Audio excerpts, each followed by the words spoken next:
green roof there. Okay, and on the other side is POEA. All right, we've seen now that that's has grown. This is now the entertainment city in Pasay.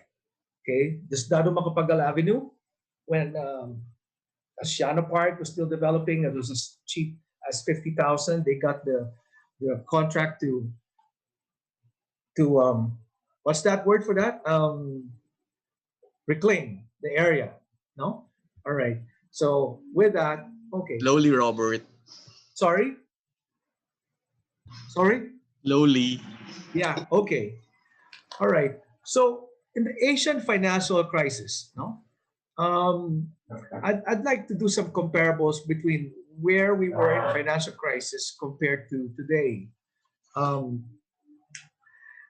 First of all, in the recent financial crisis, our economy wasn't that great at all. At that time,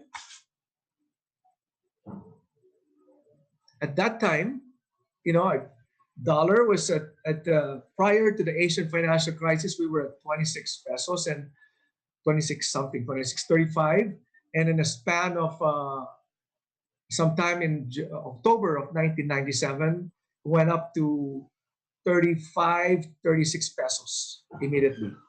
So at that time also, a lot of people and businesses were leveraged to the US dollar. So you can imagine the sudden abrupt change, because when the cost of money went up immediately. Okay. At that time also, we were like probably in the 60th largest, or as far as economy in the world. Compared to today, we are, as of last year, we cannot count the 2020 because of the pandemic, but we are, as of last year, we were 29th largest economy in the world, third in Asia after Thailand and Indonesia. At that time, banks were, we had the PPCom, not the PPCom, we still had the Far East Bank, failed some other banks. Eventually they all merged. And now the bank is very resilient and very strong. Also during that time, our main businesses were in agriculture, trying hard to be in agriculture in spite of all the calamities, because we're really not built for being an agricultural country. Unless we do something about the way we do our agriculture. Um, our main thing then was sending OFWs, okay, agriculture. In comparison, today we have BPOs, we have the OFW remittances, and the OFW, just for your reference, that time it was some maids and some engineers that went to Saudi Arabia. Whereas today, we've got nurses, we've got doctors, we've got teachers, we've got and other professionals that are in other parts of the world. No? So I remember the word brain drain sometime in the mid 90s when so many left the country, to migrate because of the low, you know, perception on how Philippines was. No, that time infrastructure was basically nil. Today, we are number one as far as building infrastructure. And of course, we are still far behind, but at least we're catching up. But we are number one in the whole world in building infrastructure. I mean, no one could compare. And so we're catching up. There's somebody saying, of course, that, okay, there's so much loan, and how can we pay for that? Well, it's something that should have been done 30 years ago. And for some reason that we don't, some of us know and some don't know, why was infrastructure stopped over the past administrations? No? So that's really highly questionable. Okay, infrastructures that we have now, look at all we're now having the subways, we've got the airports, we've got now that Guadalupe, that Pasig ferries there now. We did have the MRTs and the LRTs then, And the airports, I tell you, there, we've got the Sangli, we've got the San Miguel in Bulacan. Okay, so there's so much in difference, no? At that time, Cavite used to be a 2-hour drive.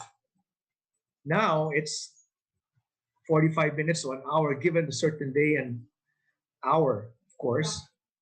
Quality of life then was pretty much the disparity between the poor and rich was pretty far. I mean, it's still far now, but of course, some have caught up on the middle income, and even the poor have like gone up. They're living a little better life now, but still so much to do. Exchange rates then, as I said, within a couple of months upon the Asian financial crisis. By the way, the crisis really hit. Not in 97. It did start in 97, but we were hardly hit in 98 and 99. That's when the bank foreclosures happened, and businesses folded up. In the special purpose vehicle, we got the Lehman Brothers, Goldman Sachs. They bought the assets of the banks. So that's what happened. In fact, later on, they sold that for quite a profit. No. There were so many businesses that were leveraged. This is a big factor to consider compared to today. That time, there were so many businesses or individuals, business owners, multinationals that were hedged against the dollar. So much loan out there. Unlike today, there's less leverage. So you compare, that time, what happened? It was just a regional crisis. It started in Thailand, it went to Korea, then we got affected.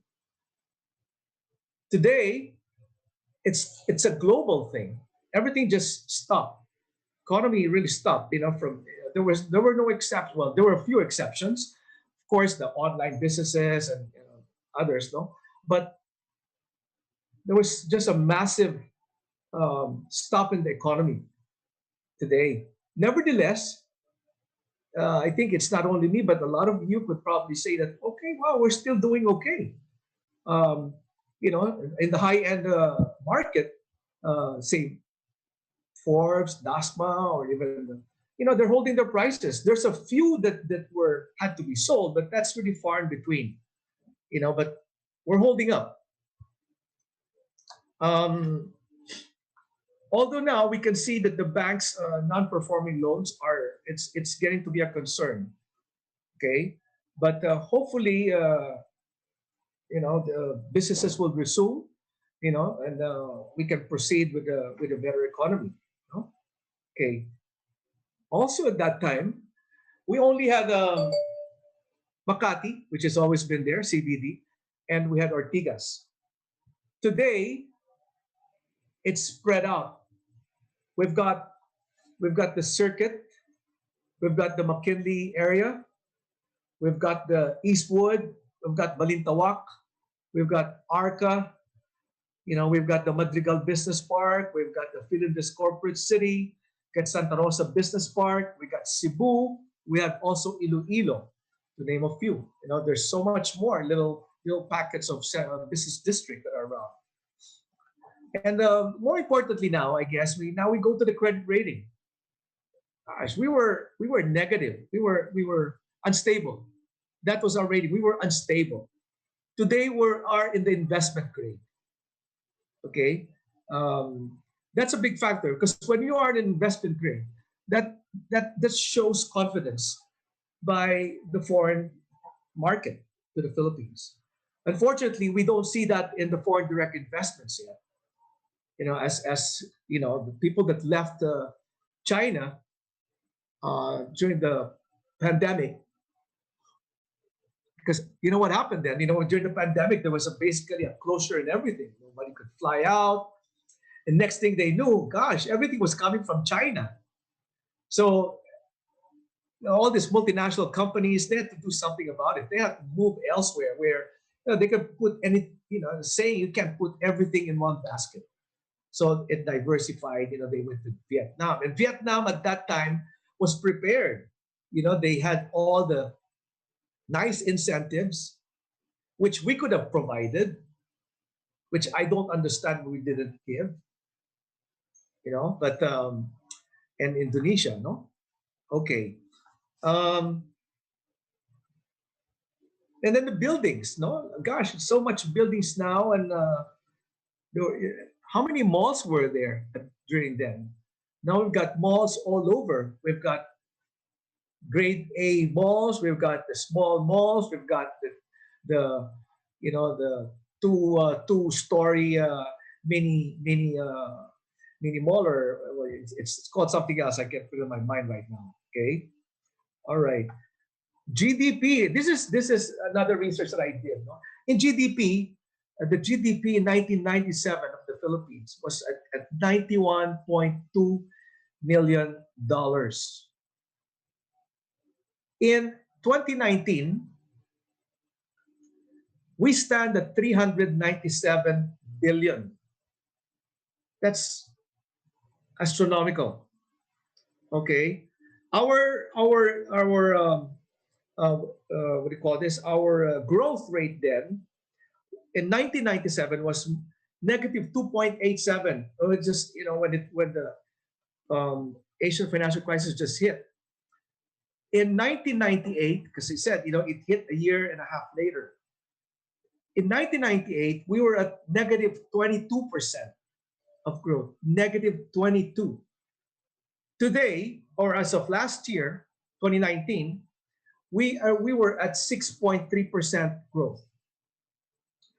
Here's another figure. In 1998, the per capita income of a regular Filipino stood at $958 per annum. In comparison today, a regular Filipino per capita is $3,598. So you see, we've moved up. Today we also rank around 29th in the world as far as GDP is concerned. No? So this is a brief history of the Asian financial crisis. So where are we at now? We've got this corona pandemic. It's something that's new, something that never has been around. Of course, we had the 1918 Spanish flu. We had the SARS. We have the thing, no? But as Donald Trump says, the likes we've never seen before. Really different, no? We're all, we had this. We went to this GCQ, MECQ. So for those that didn't know alphabet, that was a problem. Kaya malaking bagay yung, we knew our alphabets. Okay. And then we went through a lockdown. I mean, I tell you, I live in San Juan, in Green Hills, and I walk my dog every day, and I saw and I felt, just walking, I could see as I walked through around Unimart or Green Hills, you saw the stores locked up, so closed. But there was one here in Green Hills that continued operation. Chicken Anasal, right by the Padilla Art, that area by where the Musica is. No? Why were they able to continue business, and they were doing delivery, no dine-in? They were fortunate enough that all their employees were from San Juan, so they didn't have to go through the lockdown. Okay, I mean, because you cannot cross Pasig, then you cannot cross Quezon City. You need a quarantine or what. Or in the beginning, everything was just locked down. No, we're not gonna take you. Go back to where you came from. Here's one that we did. It's a let me raise this up. Okay, it's a checkpoint. I was viewing in New Clark City, so we get off on Esitex. So there's that checkpoint right there, But it was like that. So they were asking for travel pass. So it was always good. Like for me, I always had my business permit in the car, and I had a letter, and I had some I had some documents of a property to look at, just to tell, just to show that you are legit. And then of course your PRC license. It's very important. I also did have a swab test. Of course, they're good for 3 days, but nevertheless, I had it in a small folder right beside my chair in case of anything that can show like 10 documents immediately. So it's like, oh, they go, okay, oh, it's all right. Go ahead, go ahead. You have a lot of documents. That really helps.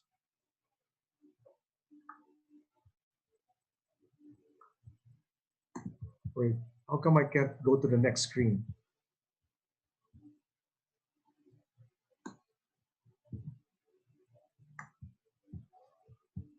Okay, why? There you go. Then we've got social distancing. Um, of course, when we're viewing, it's also difficult.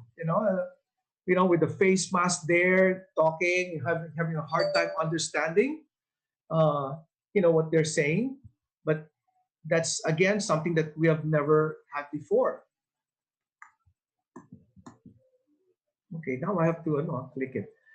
Then the COVID-19 essentials. Okay, it's from the face mask to the alcohol. Like, when I went to Unimart at that time, because I was going almost every day, and people were so scared. Oh, that's like a hot spot, Unimart, but always had my face mask, and I guess I got a strong immune system, but alcohol was limited to two a day wherever you go. So we would buy every day, if there is, I'll come in first thing in the morning. You're limited to two. I'd go to Mercury, get some more, and I was giving it to guards, in our building and in Club Filipino.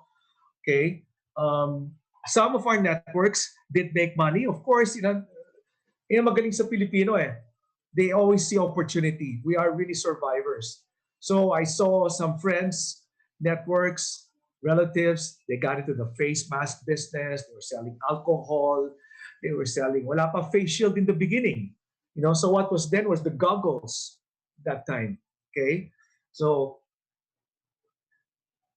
supply chain, when China was locked out, or nobody could send out or receive DHL, nobody could fly out.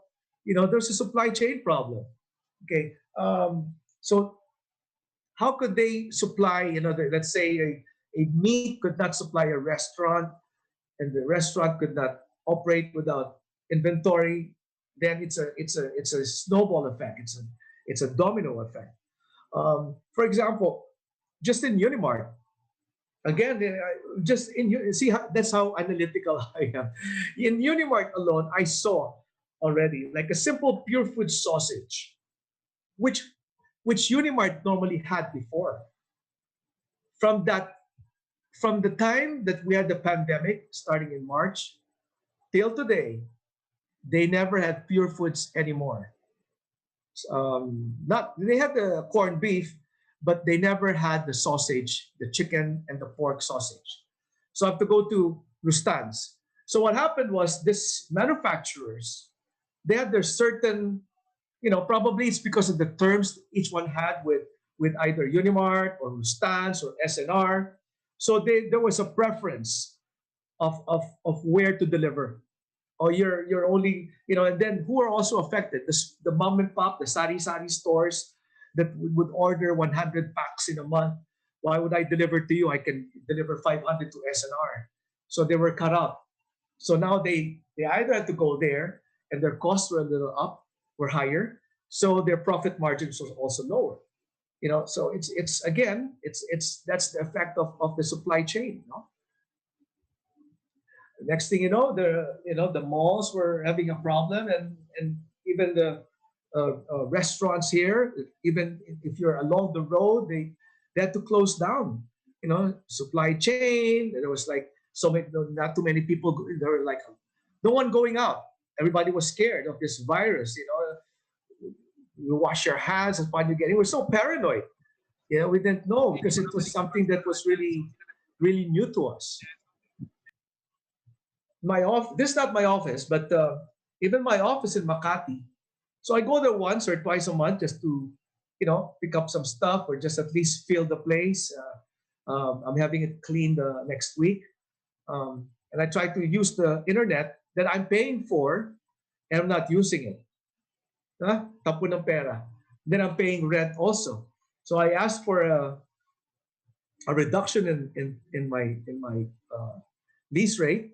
The owner gave me a very minimal. So So I cannot, so I just go with it because the Bayanihan Act, did say that lease will stop or you'll be exempt until this is over. No, it just says that you'll be given time to pay, but those things you have to negotiate already with your landlord. And so we all work from home. So when we work from home, we wanted to have our place look nice. We upgraded our computers. We upgraded all our gadgets, no? And the house, some did renovation. They realized I need a bigger space. Some moved into a bigger location. Um, that's what I encountered with some friends. We've seen people, because of the paranoid of going to condominiums and the protocols it entailed, they moved to they pre-terminated their lease, or some that were renewing, rather than renew, they moved to houses or single detached or townhouses. So all this, it boils down to sentiment. Sentiment plays a very important role in everything that we do. A classic example on sentiment, before I move on to the COVID, is say Magallanes Village. Magallanes Village 5 years ago did a massive um, fixing of their flooding issues. So they diverted the culvert pipes. They did like a water pump. They did a double wall in Victoria Street. But the diversion of the diverting the culvert pipes to go into Pasay was really the key to it all. And so with that they said, okay, we're not going to be flooding anymore. And it was proven with the two storms that Victoria Street was it was a flash flood. It went to like 2 inches and then it went away. Nevertheless, property values still didn't go up because the demand to buy Magallanes was still on a negative perception, negative sentiment, because they still thought that it will still flood. The sentiment really takes a while to to to get out or to be forgotten. Okay, today, or at least about 2 years ago, that sentiment slowly went over the hump and went down.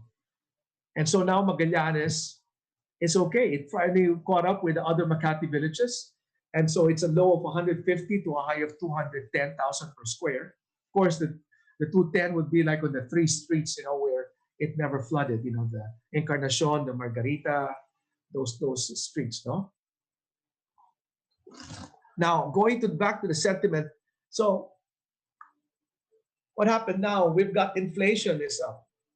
I believe we are at 3.3 now, still doing good in comparison to the 1997 crisis. Inflation was at a high of 9%.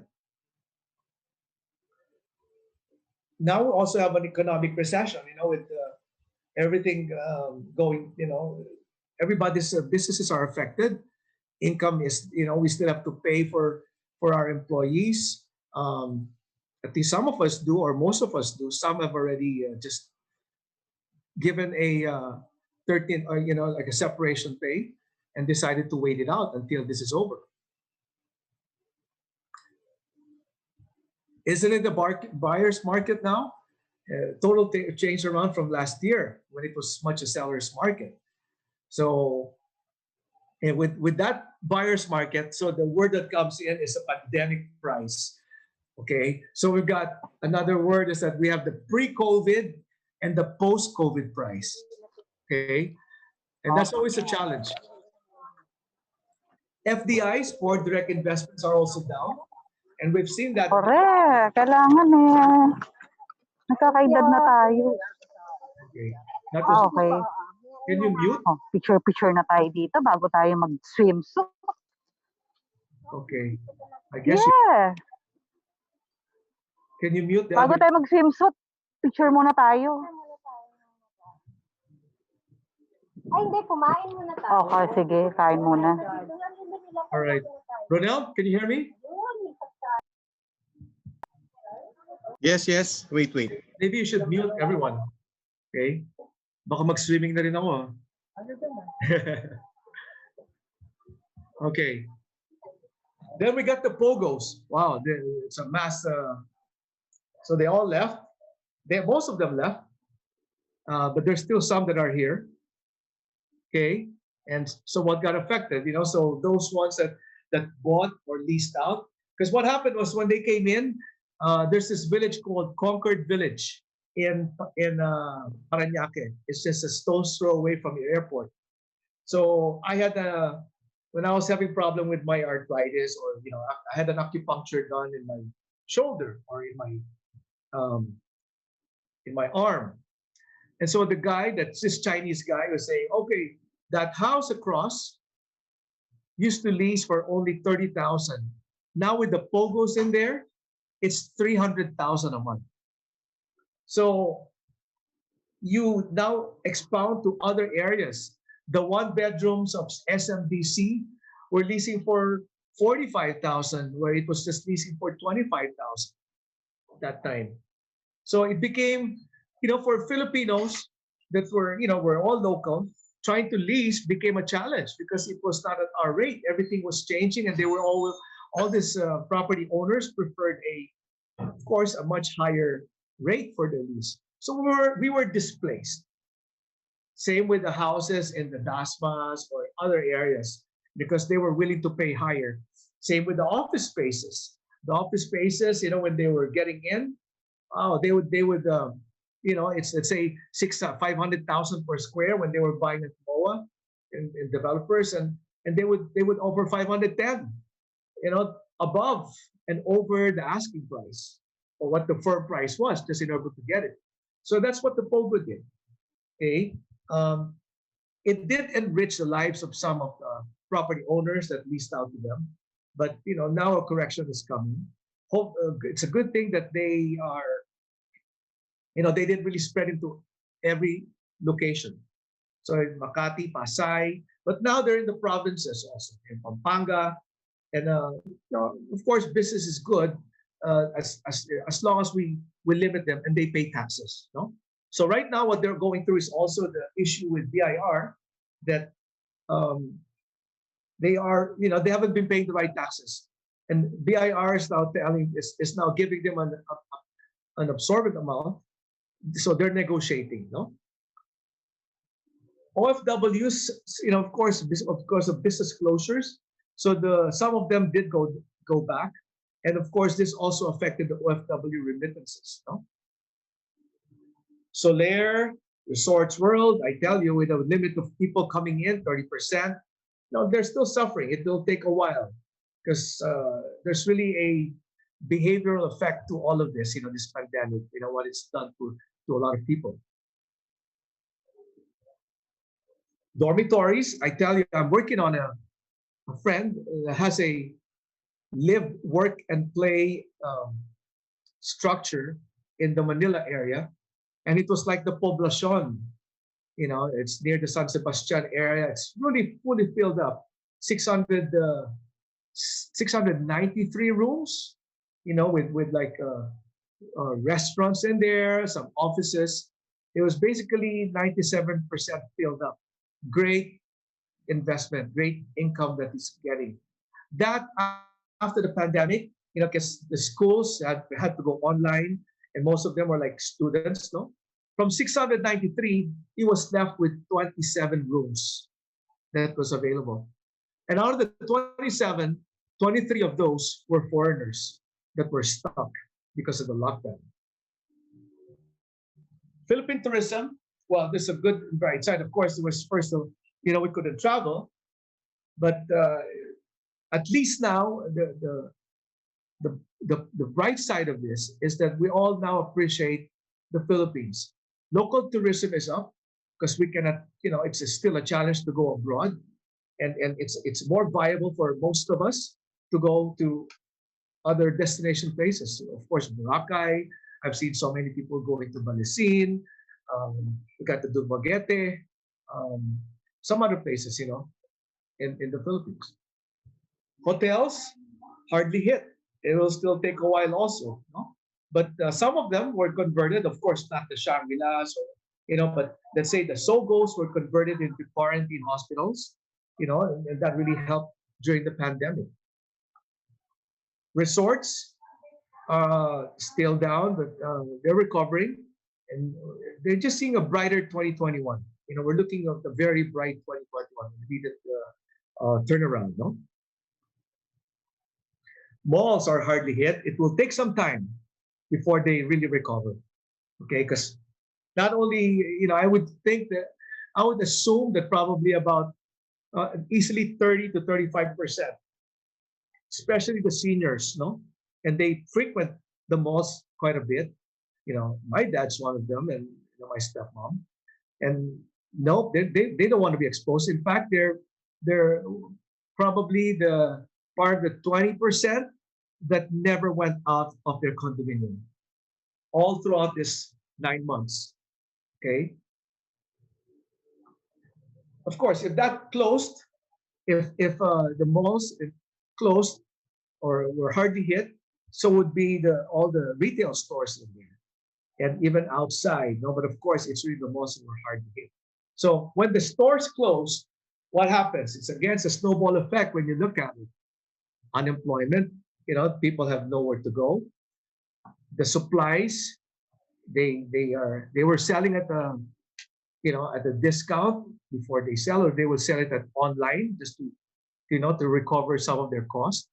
Okay. In the meantime, if you were a mall owner, and your tenant wants to move out, you'd give a lot of concession. They would ask for 50% discount and rates with no escalation. So you as a developer, you try to negotiate, not giving the whole thing, but of course you try to get something back. You'll only give about 2 years. The same thing would go with also leasing on condominiums, because I've seen some friends that sold their condominiums in hoping, let's say they had a 2-bedroom or they had a 1-bedroom. They sold, not at the peak price, but of course, if they had some profit, they had to also lower their profit margin and hold on to cash, hoping that in about a year or two, they can get a bargain on a 2-bedroom house or a 2-bedroom condo and upgrade their lifestyle. Okay? The oil companies, I drive a diesel, and I was at the bottom. I was able to, I whenever I get gas, I have a record sheet. I guess the mileage, the date, how many miles I ran, how much is the gas worth or the diesel worth at that time, how much did I fill it up, and the total cost of my carga. It was as low as 28 something. So now we're back at 35 already on diesel with Petron. No? Okay, so they were also affected, and then in fact, of course, you go back to where the suppliers are, they had to stop operation because there was no supply. And if you look at the previous, not here, it's the next photo. There was a photo. The airline industry was also badly hit because there was no travel. Okay, so when there's no travel, there's no oil, there's no travel agency. So it's really quite a hit on everything. No, okay. So with that, with all these things happening, there were market trends that did happen. Online shopping started, and in fact, we've got so many friends that got into the food business already and started selling online. Okay, with deliveries, door-to-door delivery. Okay, so we've got the Lala Moves, we've got the Grabs, and the one that came in recently, and actually is doing very well and it's faster than the competition, is Mr. Speedy. Okay, I think there's 2 more groups that are opening up, but you will just hear about them. No, okay. Then all these things came about. The payment gateways. No, this is not about Bitcoin. This is the GCash, the PayMaya, the PayPal. I had myself a GCash, and I took time. Remember, I'm more of a senior, so it took me time to do that. I still haven't used Gcash, but yeah, at least it's in my app. I still have to use it. But my PayMaya, as it was my staff that was doing that. I'll give them the account and put the money in, so they were the ones making the payment. But because of the pandemic, I had to do it on my own and deposit to my account, and so that I could learn it. So I deposited, let's say 3 months ago, say 5,000 pesos worth. I did not know how to use it until one day I had an order in a restaurant and they had to pay Maya. So somebody, the cashier guided me through it. So actually very convenient, when you do that. No? Okay. Online marketing. So a lot of us, or most of us, if not, well, of course, there's some exceptions. No, we're now doing online marketing. Actually, some of us have been doing that for quite some time. I personally have had my website for about 26 years. So I've moved from different postings, from free to, the WordPress to a, what do you call this, web application. So I now pay for my domain, my name, robertgsarmiento.com, and Philippine Commercial Properties. But we've got 4 other websites also. Okay. That's okay. Now, also, what became a new trend was the 360 virtual, because people can't go out on viewing, and COVID and pandemic and lockdown. So we had to take a video in order to bring our clients to the place, and also saving us our time. So you get to view it one time, do the videos already, and so that's what you can forward. Some are really incredibly nice on their video programs, no? Okay.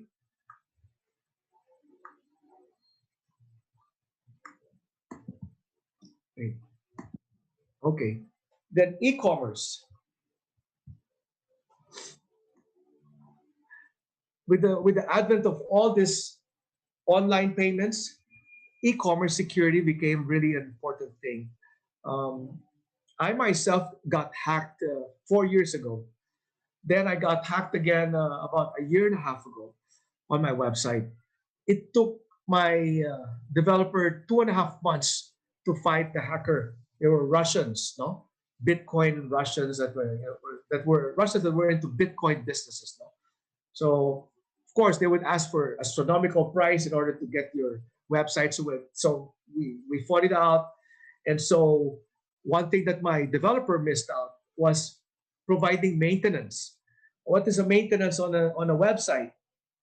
They have to upload. They have to back up your website twice a week, so that all the posts, everything in there is backed up. So if somebody crashes it, or it crashes, or somebody hacks it, you can just bring it up right again, or rebuild it with everything in there.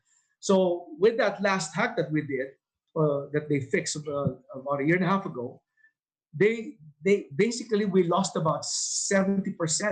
So it was basically the skeleton that was left. So we had to build up.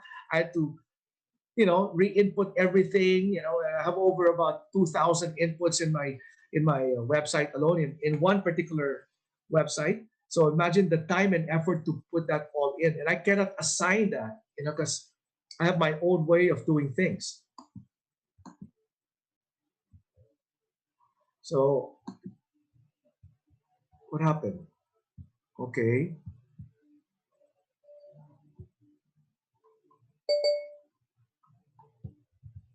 Sorry, huh? Wait, huh? Okay.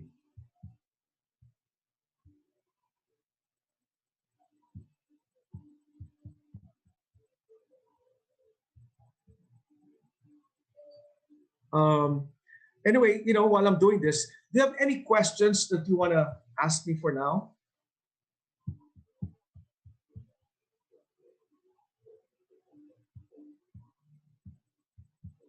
Ronel, can you guys hear me? Yes, loud and clear. Yeah, you guys, while I'm fixing this, you guys wanna have any questions you wanna ask? Something happened to my sharing again. Yeah, it's still on. It's still on, Robert. Yeah. Yeah, it seems to be that. Thank you for that. You sharing quite a history actually, and it really goes to show on how our industry, or even for us in terms Here you go. of Yeah, real okay. estate, is pushing in. Thank you. Now I could continue. I'll just do this. Okay, Okay. great. Uh, so, with that, siyempre, there's so much e-commerce going on. There's so much online payments.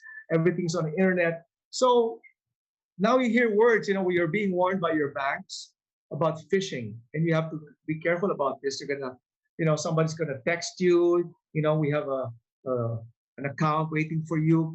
Text us your password, whatever. Either through email. So be careful about these things. If it sounds, or if it looks uh, kind of like doubtful, then that's it already. Don't bother about it. Then we've got what's this? Online education. Okay. Um, Apparently, from what I'm hearing, it's not the same, but we have to make do. Okay, with that, no. Okay. Um, for now, the problem with online is that our internet are all not standard or up to date. No, I mean, I got my when we meet with my staff, once from Las Piñas, once from um what is this? Somewhere in Lagro, Quirino, and once in Mandaluyong. And the internet vary. So there'll be a lag. They cannot get in. It's slow. So that's something that we really have to improve on. Hopefully the internet companies, the telco companies, will do something about that. That's really an issue. I like last a month ago or 3 weeks ago, I visited my office. And like prior to the pandemic, that was in March. So in January, I was getting a bit ticked off because the internet in the office was really slow. It was a PLDT. So I went there.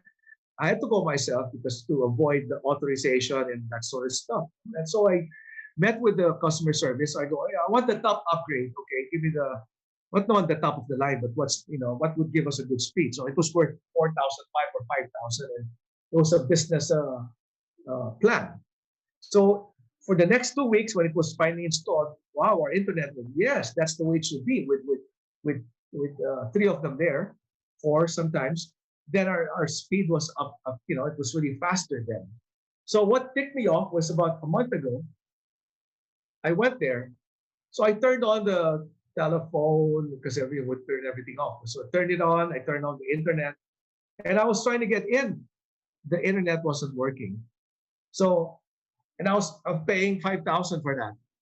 Minsan mo lang gagamitin, hindi pa available, minsan mo lang, so that really, something about these telcos that really have to improve their service, no? Then we got into the Zoom, okay? This is the way now, the new way of networking with people, with our networks and keeping our relationships close, or even building relationships, no? So a lot of you and there's so much free webinars out there. It's a great time for some to build their brand. Great time to be exposed without going out.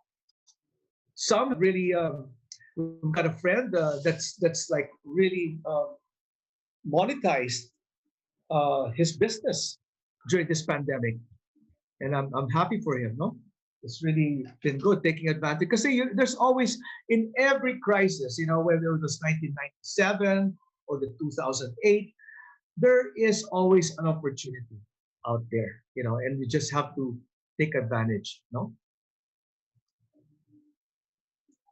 these webinars, they're free. There. I see some now that are charging, because of course they would do this before naman talaga. So, but it is really an opportunity also to do webinar. There's so much that the webinar could do for us without leaving our homes, and we can learn, share experiences, and still build relationships. I always emphasize relationships. I've been emphasizing that for the past 30 years already. I myself got into the opportunity of getting to the stock market. I've been doing that for 30 years also. And of course, I've paid my dues. But, when the pandemic hit in March, my portfolio was down by almost 60%.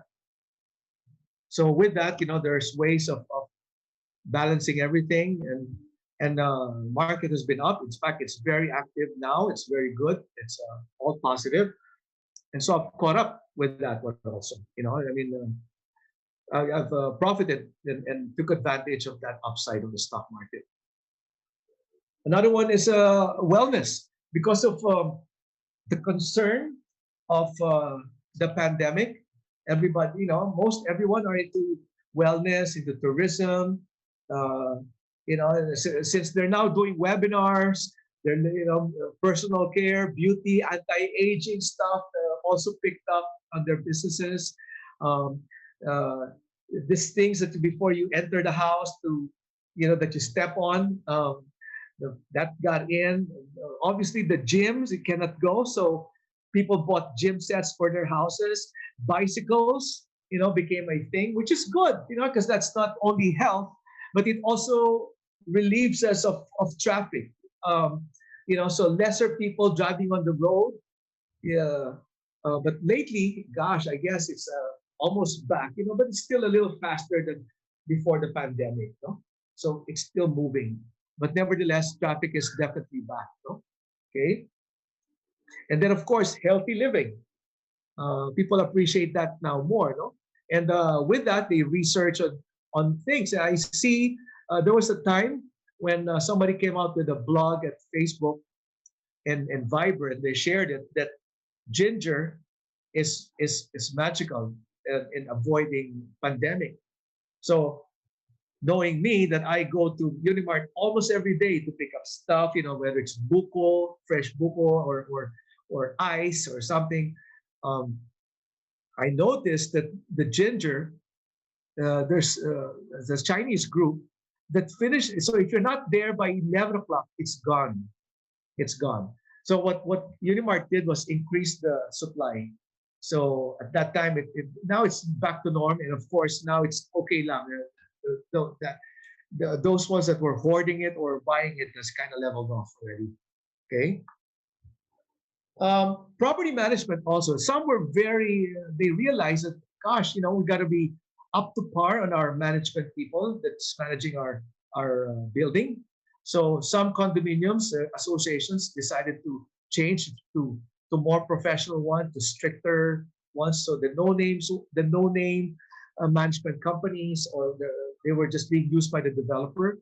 They were replaced by professionals. I mean, one of the ones that initially started the strict protocols was Surrendra. I think a lot of you would know or have heard. You have to pay basically 4,300 or 4,500 just to have a viewing. Okay, you have to pay for the PPEs, for the guard that would bring you there, to the disinfectants of the unit, that sort of thing. No, okay. Dining, when it started coming back, was al fresco. There was paranoia to be inside a place, a restaurant. So if you had an al fresco, that was really helpful and preferred. Also, on a preference in condominium, we've seen inquiries saying that, okay, on even on low end, let's say, or let's say not low end, but let's say on a DMCI condo or a townhouse, they prefer something with a balcony. Why? Because they want to breathe some fresh air, rather than just spending everything inside a house. No? Okay, so that also became like a trend. No, beach properties became very popular. I myself would drive almost every other week to Punta Fuego, Kawayan Cove, Tally Beach, the Natipuan area. Um, um, it's just gone up so much. I remember we sold it even at 14,000 in Kawayan Cove. That is now up to, that particular lot could sell at probably 25,000 per square now, 27.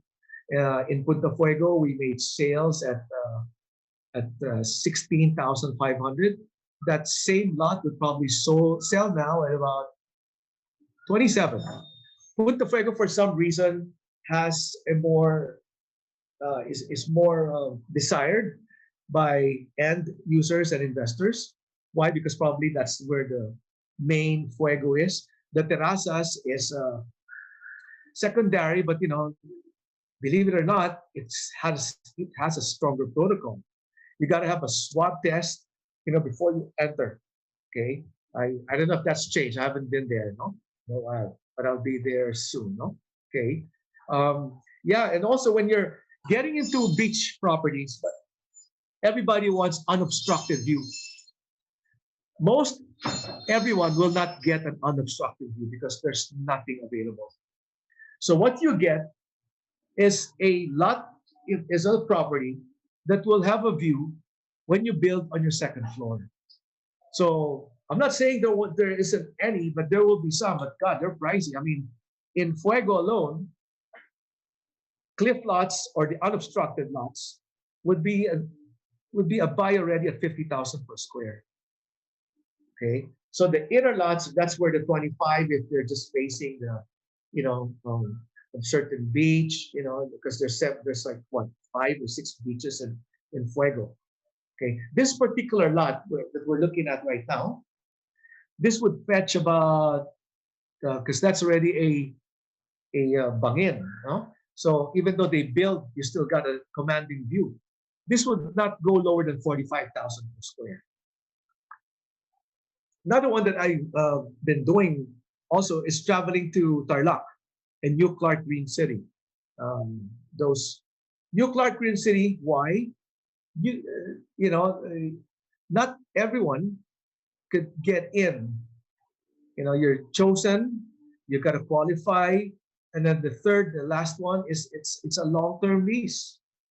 So you don't own the land. So what we're selling are properties outside that are titled and will appreciate, and that you don't have to pay lease. So that's been moving. Same thing here with Crescendo. We've been selling lots along the Luisita Access Road. Remember, Ayala Crescendo is about 250 hectares or something. And it was part of the Hacienda Luisita. So there's still another expansion site, but it's definitely a place to look at. No? In fact, you notice NLEX before didn't have the signage of Tarlac. Now when you drive to NLEX, you've got Tarlac right there already. So you've got the exits of SETEX, Concepcion, Luisita, it's there. And those weren't available, those weren't visible then. So, in this crisis, there's always a recovery. We are going towards that, if it's like a mountain, we were so down, we're climbing up the mountain now, and we're just right at the peak before, we're at the recovery stage. Okay. All this time we've seen resilience. We've been very resilient. Property owners are holding on to their prices. They're not giving in. Although there's some that are really cashing out. And so, but that's far and between, no? And there's very few of them that are doing that yet, unless they're really motivated to sell. In fact, what I've seen is also, let's say I got a client that owns 10 properties. It's got 6 condos, a Tagaytay Highland, got a beach property. So they sold 4 condos. They realized, gosh, all these things. They realized after the pandemic that life can just go so fast when you get this virus. No, so another thing that with the pandemic, with the lockdown, more families got closer. They got to know each other better. Although of course we hear some challenges also with some with some families not getting along. They all need space from each other. That's why bigger floor areas are now desired. We cannot live in a 100 square meters. We need 200 square. I need my space. I need my own solemn area. Okay. This is as of this is a from the Economist. If you can see, it's really a perception. We ourselves have to believe that the Philippines is up and coming. We're in the top emerging countries in the world. In fact, if you look at our financial strength, we are number 6. This is as of first quarter of 2020, I believe. 2019. 2020. Yeah. Okay.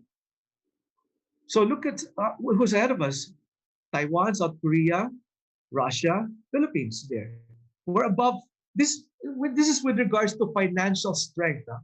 Okay, so we got so much dollar reserves. The government is very smart on loaning. We're borrowing rather than using our own reserves. Okay, China is number 10. Vietnam is number 12, but they may catch up because there's a lot of FDIs that went there. Uh, Indonesia's number 16. India's number 18. Um, Malaysia's number 25. Okay, Brazil's number 30. Then I'm looking for US. I don't think it's even part of this one. It's not here at all. See? In fact, when you look at their banking, they're below. Tayo nasa 2% pa yung pautang natin. So they're below the basis point already. They're printing money. If you would like to learn more about financials, Google Sam Gell, and also Peter Schiff. You will learn a lot from these guys. They're really economists. They're very, very good. No, I always watch them so I can have a better perspective of the financial, because finance has always been one of my weaknesses. No? Banco Central has been very, ever since naman our bankers have been very conservative. Okay, it just so happened in 1997. There wasn't much to work on. We came from that was Arab then was the president. They did some good things, but of course, there were a lot of issues with the way the financials were mismanaged, or the government was mismanaged then. No? Okay, but our Banco Central has been really doing a good job. In fact, for the longest time, was our past one. He was even voted as the best governor in the whole world. No? Okay. Our peso is doing so well. I myself in cash replaced my dollars because I got out at around 48.40. It's now doing 48, 47.95. And I pumped that into the stock market, and which I've gotten probably about 30-40% return already so far, and it's still sitting there. Okay, we're very, very strong as far as our pesos. So we look at that in comparison to the dollar. We may even go lower than 47, maybe around 47.50 by, I don't know, first quarter of next year.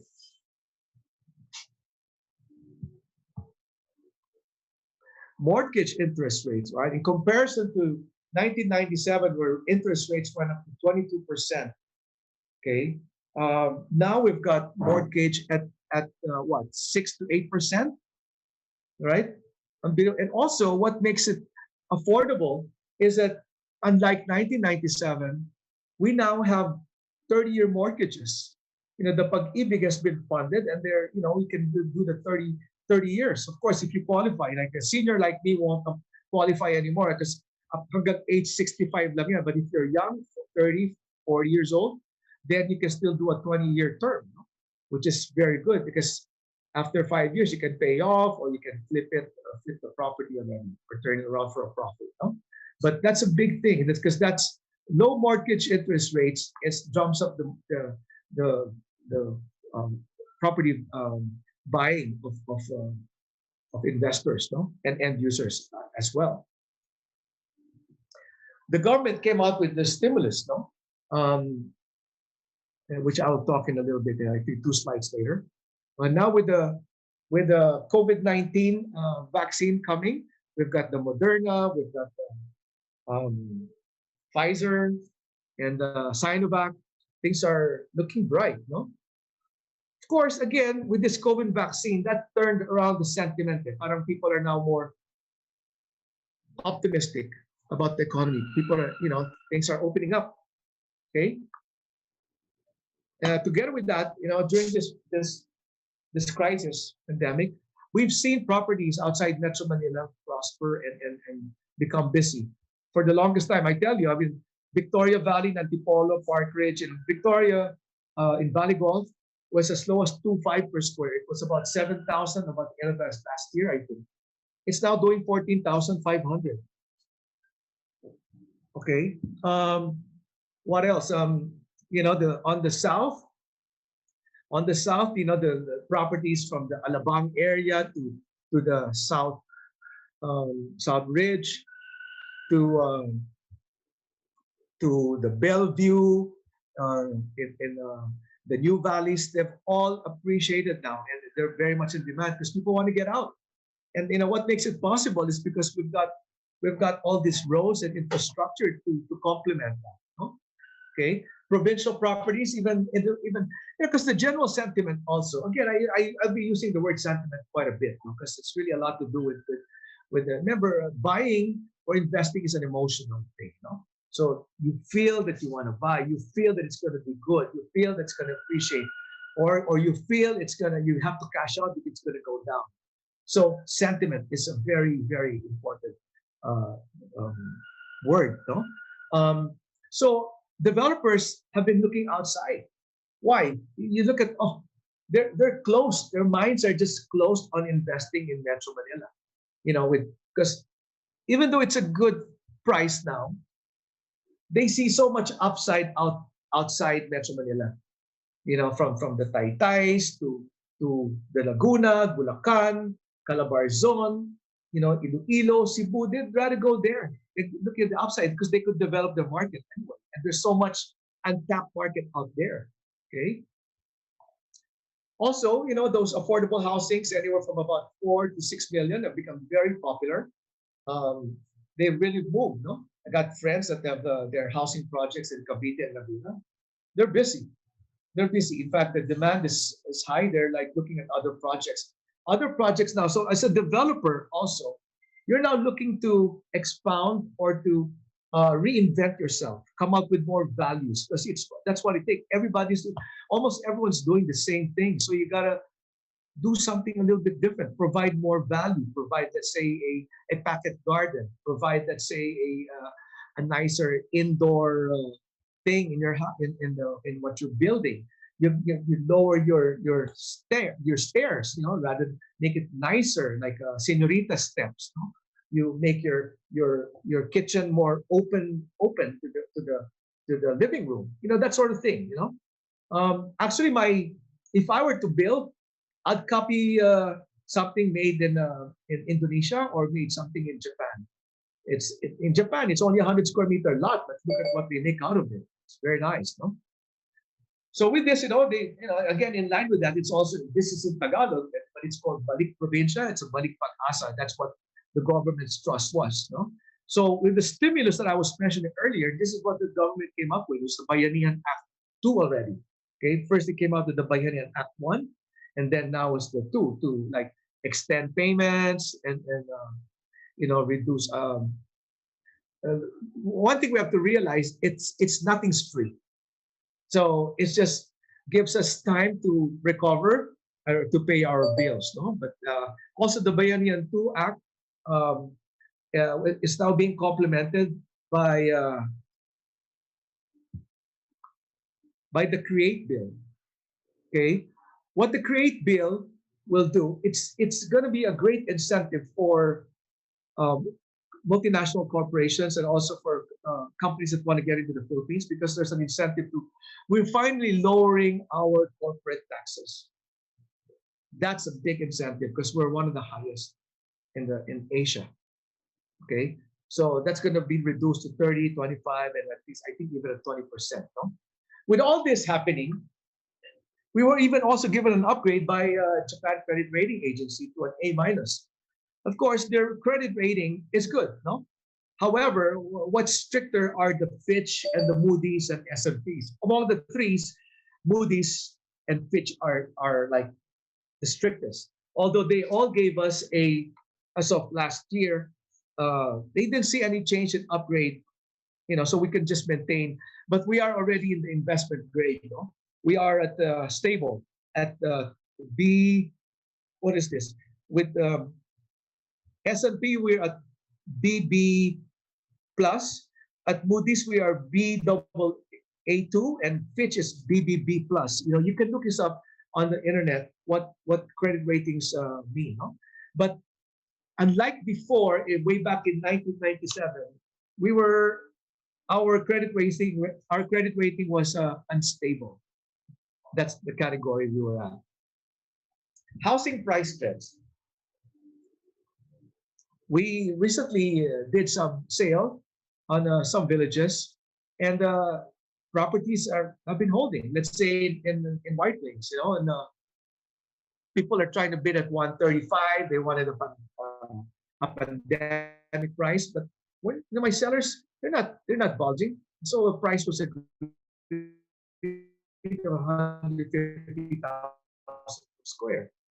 Okay, at around 375. There's something at 360. I don't know if it's been sold, but that's a good one. I don't see that going longer than, or if it hasn't been sold, I don't see that going longer than 90 days. No, but this is the mindset of my investors. Robert, baka babaksak pa. So it's a challenge as a broker and their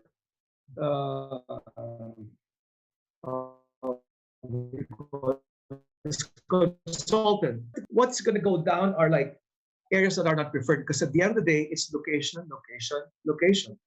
I got a call from my friend who was given a great deal by a developer somewhere in the south, in West Service, in the service roads, a condominium.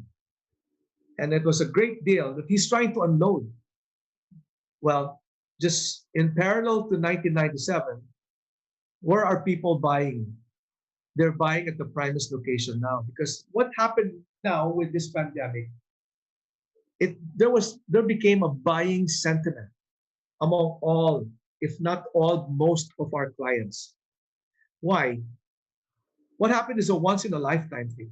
So the ones that missed out 5 to 10 years ago, they're now trying to take advantage and get back and at least get a piece of the pie.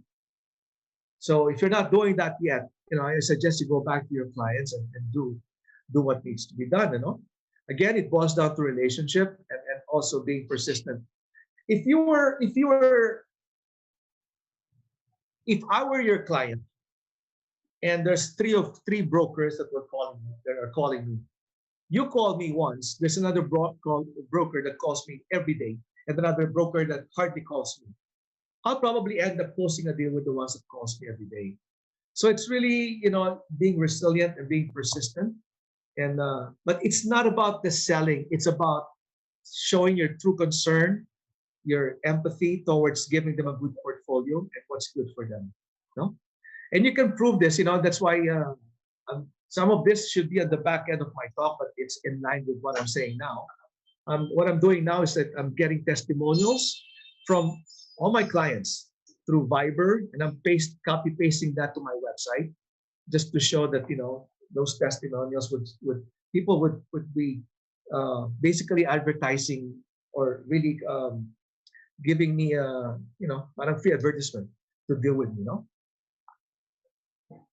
REITs, Real Estate Investment Trust, has been around for, actually this was enacted, I think, over a decade ago.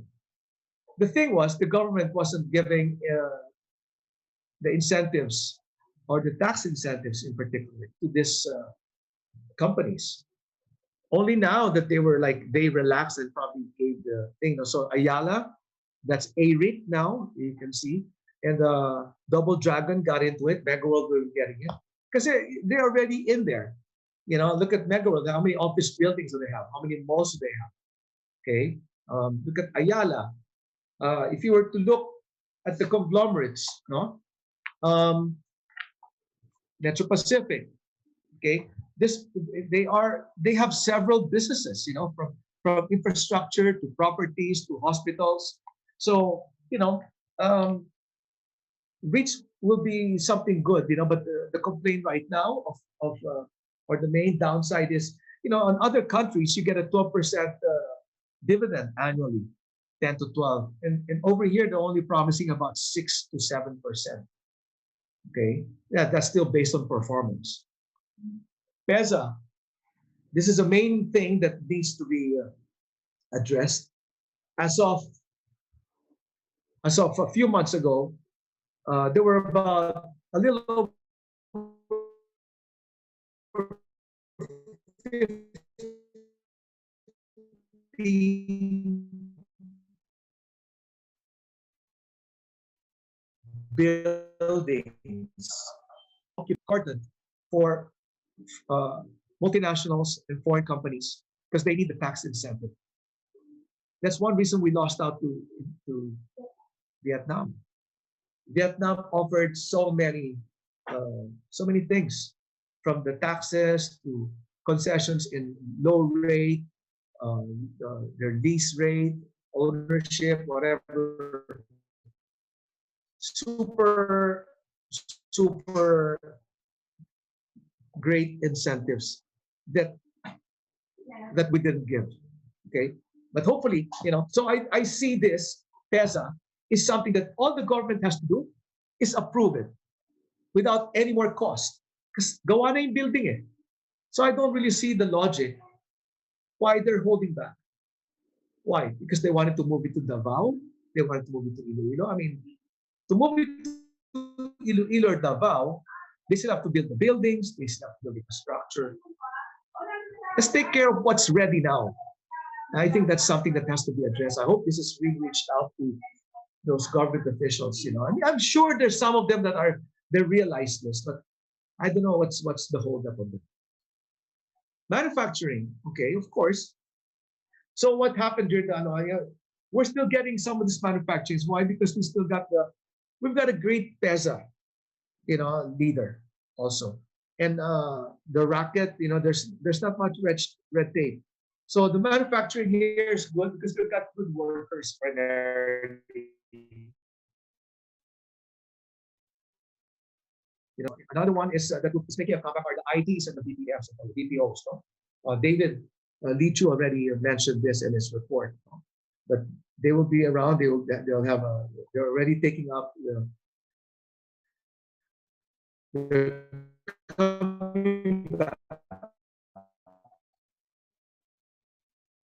Okay.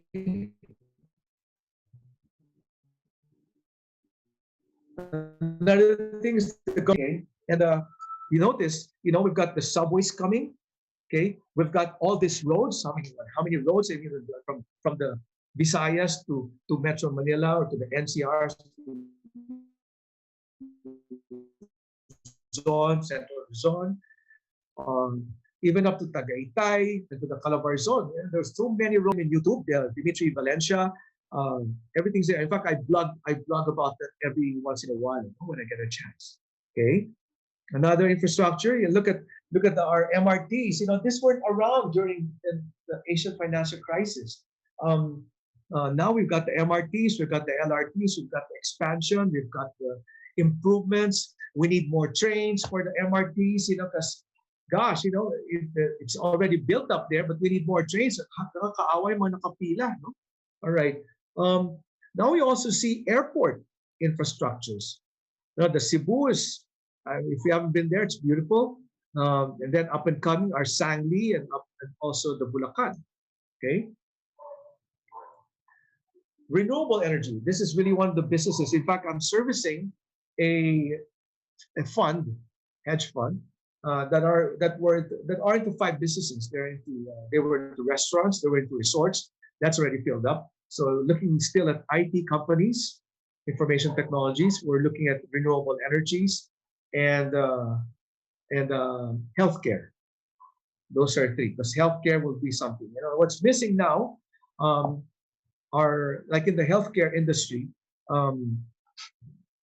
we see a lot of new disease or sickness that are not being addressed. The bipolars, the Alzheimer's, the Parkinson's disease. So we need a facility or more facilities that could specialize in this kinds of sickness. When you do those things, it adds up value to the country. So this is something hopefully that more investors will look at.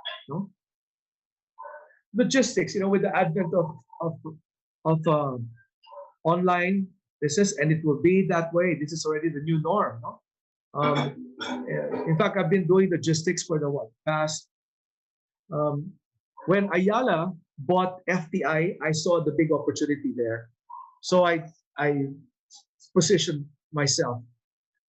So that's, I guess, one way of me sharing also that if you put your mind and effort into it, 100%, nothing less, you can gain it and you can get it. Because I was, before the warehouse business, I passed it on to a network, and so we would just split. But when I want to get into it, I really drove around, look at the signages, knocked on doors, research on the internet, the company names, did some emails until I got more and more property listings. Okay, and they will always expand.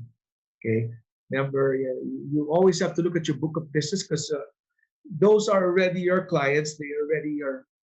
You already sold yourself to them. They're already sold. They're already sold on you. So why look elsewhere? Work your own book of business. No, okay. Warehousing, so exciting. From the commissaries, the restaurants. When the malls closed down, they realized, wow, we were so badly affected. We got to open a place elsewhere to do our commissary. So we've serviced one or two so far during this pandemic that didn't have a commissary. So now they have a commissary for their takeout and everything's there. Okay. And that will continue to grow. As always, we will always have these disruptors. Right this very moment, somebody out there uh, is drawing up some plans, some new schemes, some new payment schemes or internet software to help us adapt to the new norm. There was always been this new disruptors, and who are these disruptors? They were like the likes of Jack Ma. They were like the likes of Steve Jobs, Amazon, Jeff Bezos. So these are a few, but there's always somebody out there that will be doing that. No? And the millennials, gosh, they're just admire them that for their belief and on themselves, and they will be the ones that bring us. Of course, meron pa mga Gen Z yan, Gen Y, okay, but they are the future, So we've got to actually relate to them as far as our real estate is concerned. We got to relate to them on ethics, because full-blown professional ethics will not happen during this generation. We still are going to continue to have unethical practices. We're still going to have the colorum brokers, maybe in a span of 2 generations. But it's something that we really have to address. No. What also brought out during this pandemic are some behavioral effects. There were some mental illnesses, some depressions. But I mean, after this is over, or even while we are going through it, there are people that have already affected by it.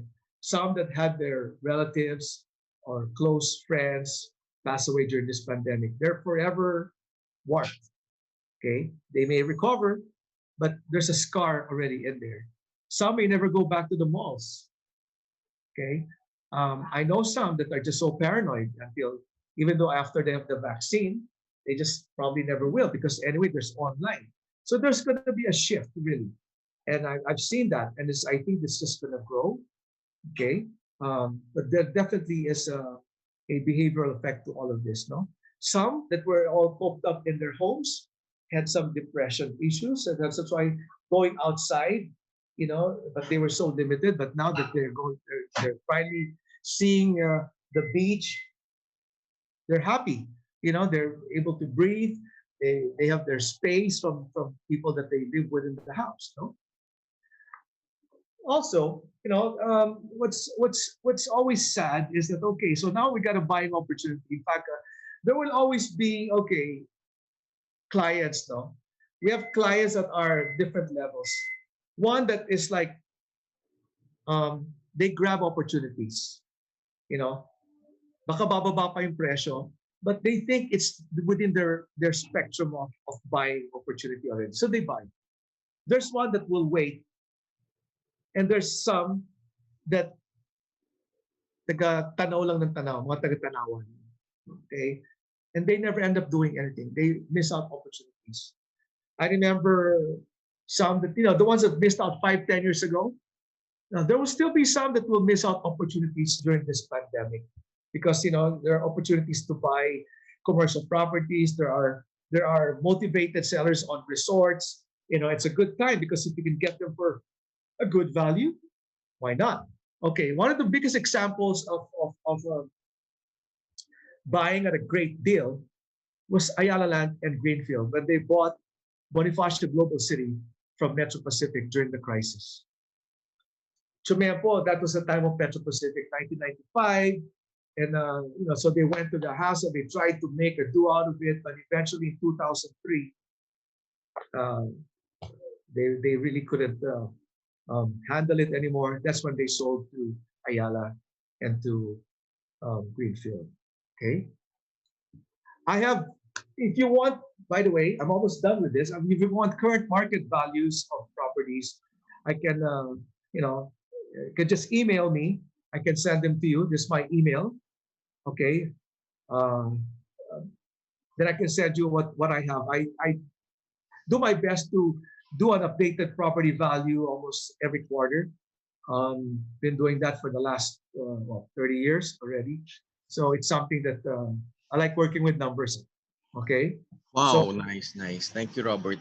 okay. So with that, Robert, yeah. Can we do some Q&A? There are some questions that came in. Sure. Yeah, okay. I have 5 or 6 here with me. Let's start off with Miss Cha Yave. She talked about land banking. Do you think it's a good opportunity, especially for the coming year, 2021, about land banking? What's your thought on this? Yeah, well, it would definitely depend on where you're land banking, no? But definitely there's some opportunities to go out there because right now it's still people are thinking it's if it's a pandemic, and everything will just turn around once as we move on to next year. Things are really rosy and looking better. Okay, optimism is up in the air. Again, I guess it goes well also when you mention about buyer's market, seller's market, and trying to identify the right location, probably, no? Yes. And us as a practitioner, working with our clients, we really need to really engage ourselves with them and try to know what they really wanted. That's right. You have to realize or find out there are areas that are not yet in the radar. Okay, what's not yet in the radar? Okay, let's say a property I remember selling a property right next to Arca, the next subdivision, UPS 4, UPS 1. UPS 1 at that time was selling at 42, and kabakod lang. The other bakod was already Arca South. So it was not in the radar yet, but somebody bought it. And that same lot is now going at 55. It was just about a year and 2 months ago. So I have something now, let's say at UPS 4. Wow. It so happens, this lot is, it's not in the radar yet.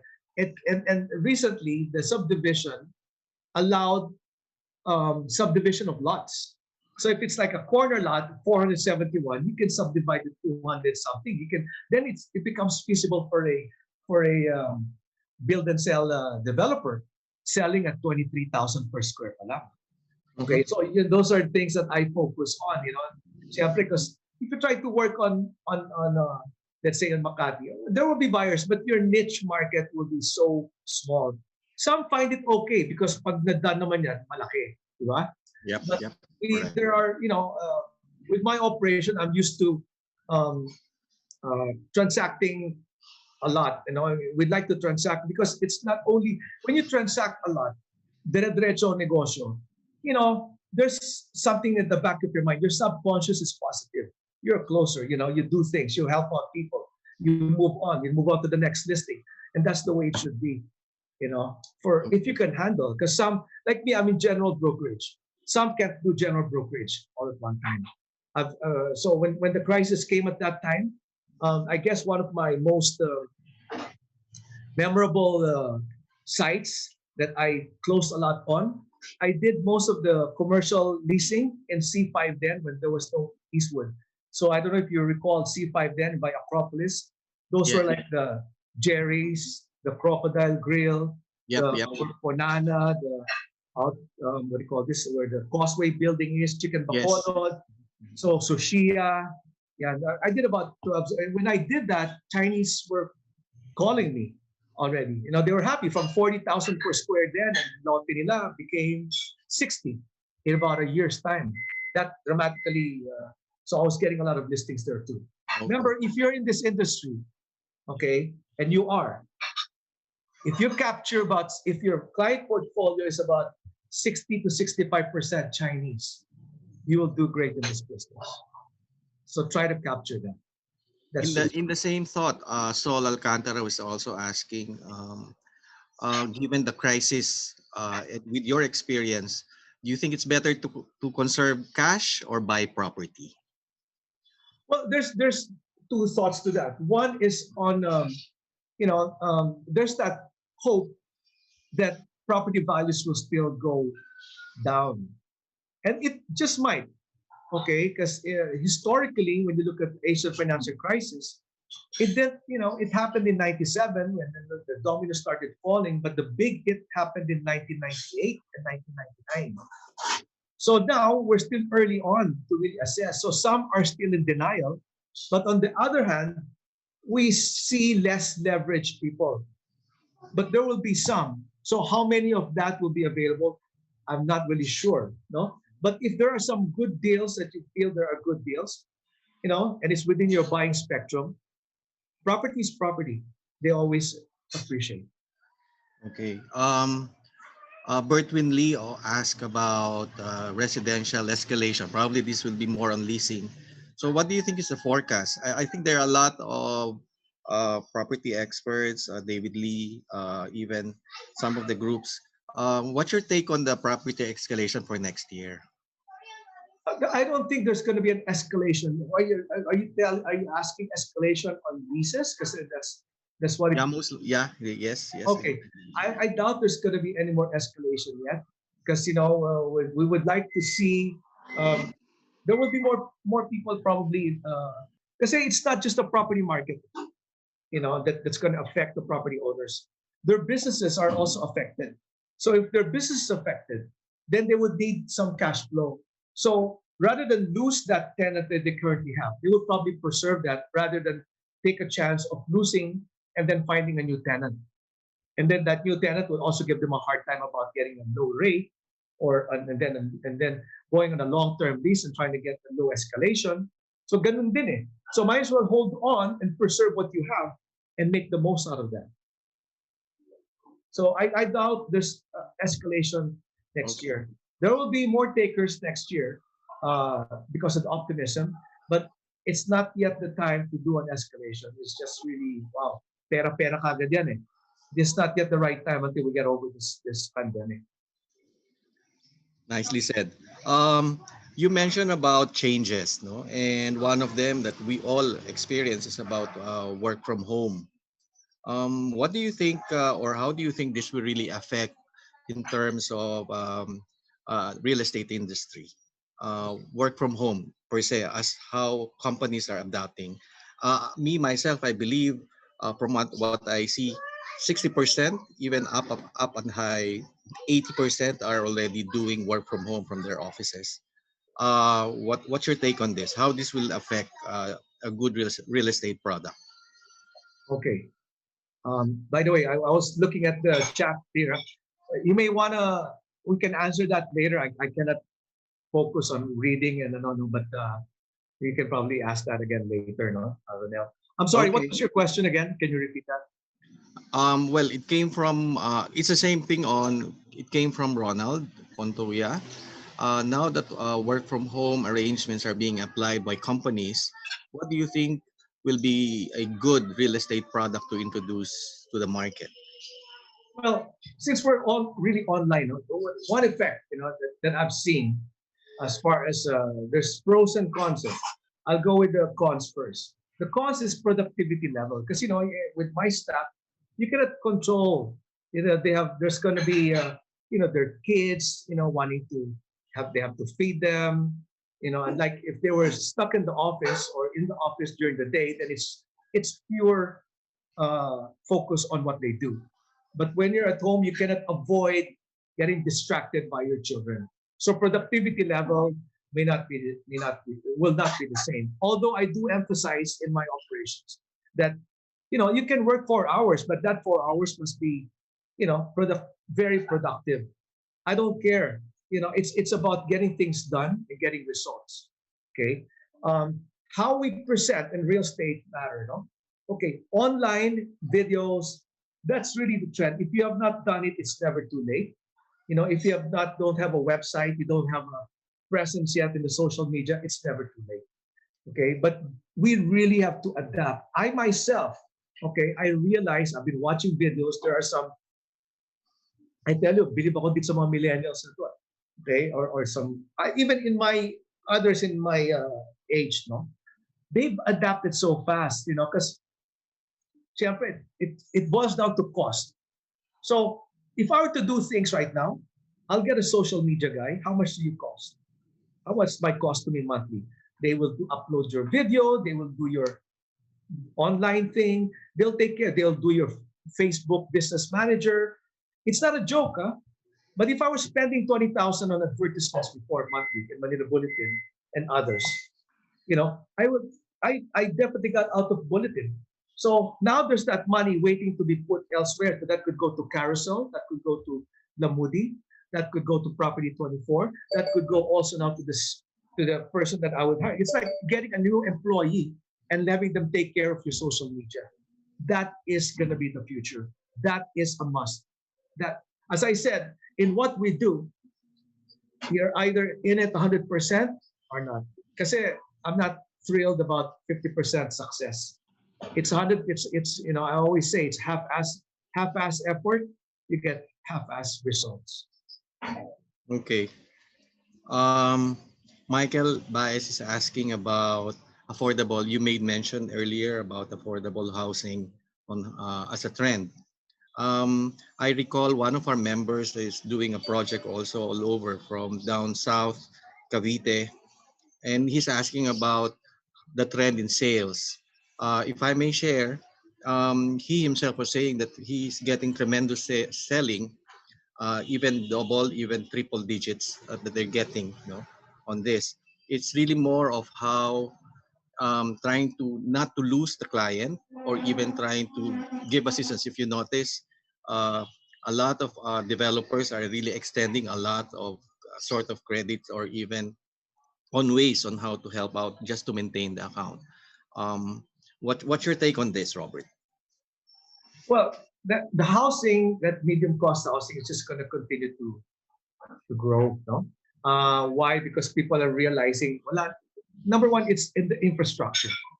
The infrastructure has made it feasible for us to travel further. So what was far before isn't anymore. Okay, it's more accessible, and really with malls spreading out to other areas already, one doesn't have to go all the way to Metro Manila anymore. So there's really a divergence of all these new areas to approach it. And also they're looking at this affordability. How can you afford, let's say, a one-bedroom condo at BGC now? It's. I was surprised then when a developer was selling a property in Pampanga, selling at 100,000 per square, and they got the land for 7,000 per square. But their condo development was 100,000 per square. It's like, wow, and there was a take-up. It's been sold out. But that's how eager the outside market is, or in the provincial areas. So I think that is something that more developers will be looking at. So we're still going to continue to see developers going out. We're going to see continued demand for single detached or housing projects with low cost from for the next 5 years, 5 to 10 years. Long run yan. I see that. Okay, noted. A few more questions, one or two. Question from Miss Barb's Dichosa. Um, since everybody's going out, no, even developers, investors, what do you think is your forecast for Bataan and Zambales?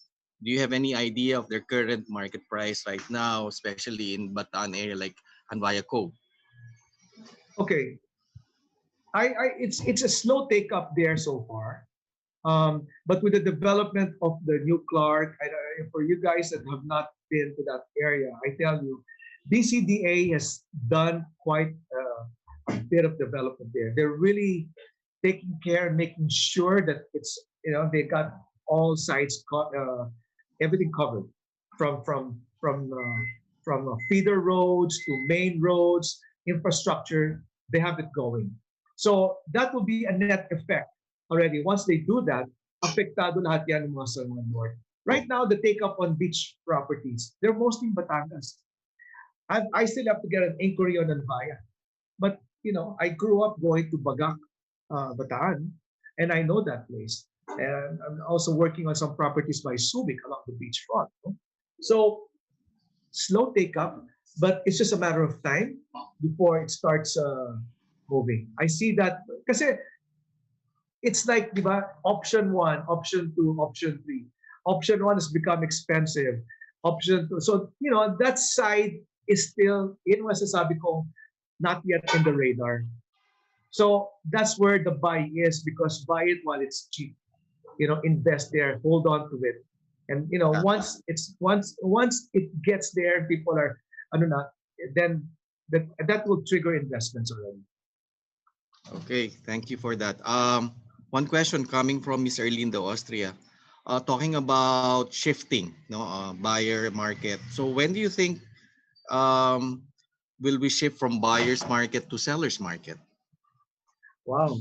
I still see about at least a year and a half before we shift. Because next year there will still be some effects. That's when we will see the effects of this pandemic on some businesses.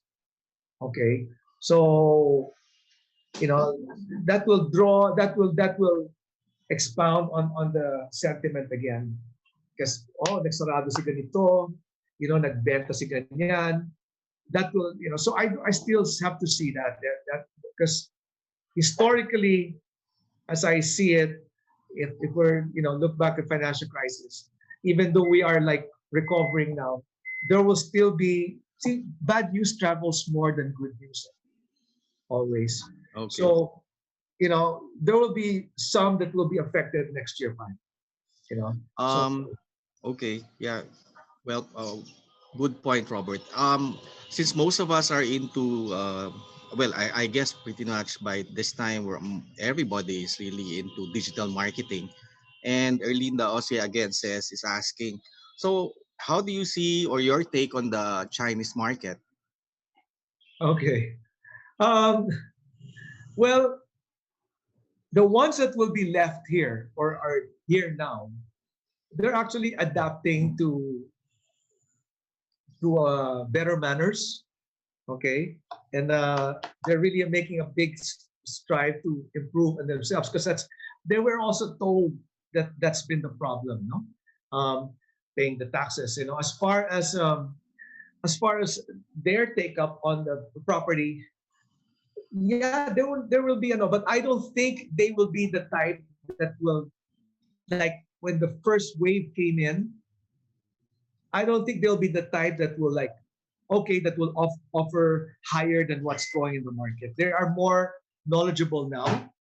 Okay. And as far as purchases is concerned, I see more purchases going probably outside, let's say in the Pampanga, or because there's already a move to Pogos in that area also, from what I hear, no?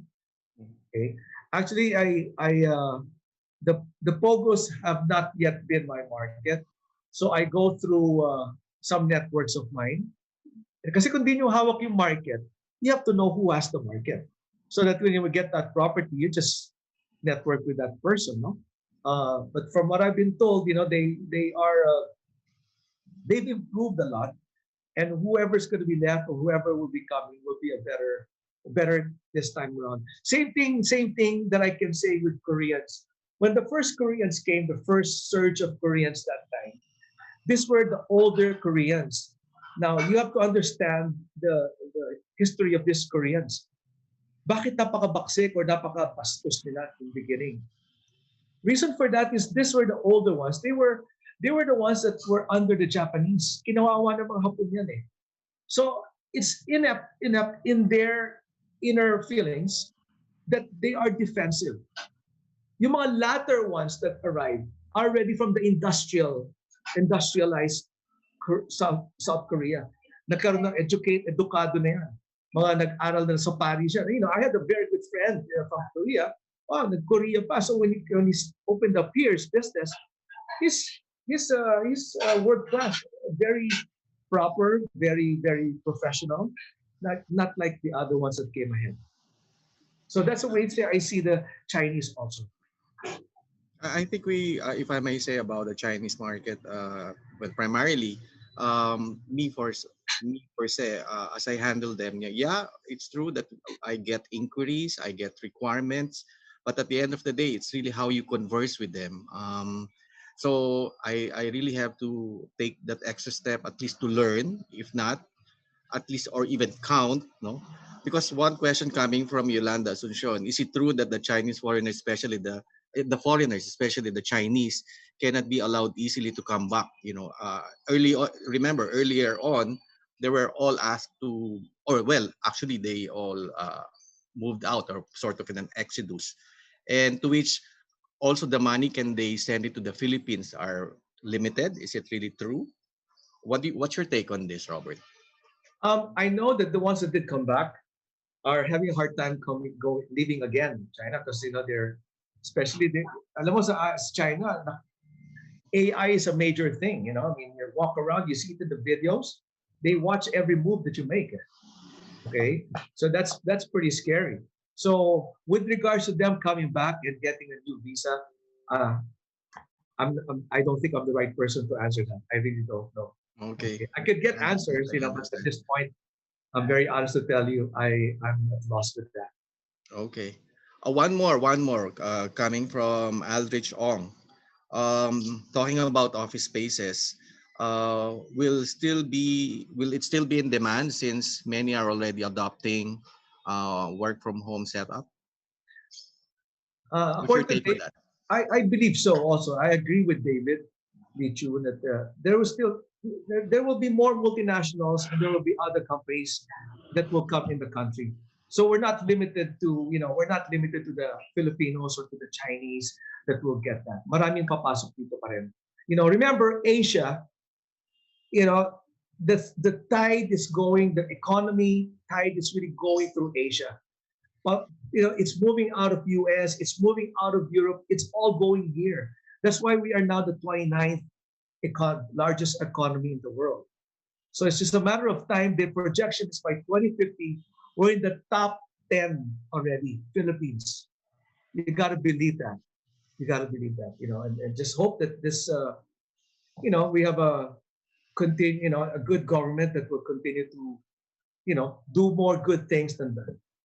You know, because that's always been political issues here, which I'm not I hate politics. We just like results, diba? So you can see, is it good right now what's happening to the country? I like the infrastructure. Why? The infrastructure has given opportunities to a lot of people. It's given job, employment. It's also given property owners increased values on their property. Now I'm hearing a property owner from Samar wanting to sell their properties, while before, wala yun. I mean, no value, parang latak yung kanilang property. Now there's a value to it because dinaanan ng infrastructure. So in general, I like what I'm seeing, despite what you're hearing or in the papers or whatever. At the end of the day, I see more activity. I see more people enriching their lives, you know, that are doing that. Yeah, okay, well said. So with that, it's lunchtime. Robert. We have to put on hold and a break, so we'll have everyone on our break, and then we'll bring you back at around 1 o'clock. So with that, guys, if you have questions, please just put it all in the chat box, and I'll see you later. Yeah, I'll take a look at the questions also, but I'm Okay. sure you're looking at it also. Okay. Maraming salamat po sa inyong mga tanong. Kung meron man po, please bring them in all in. And have a good lunch. Thank you, everyone. See you later. Okay.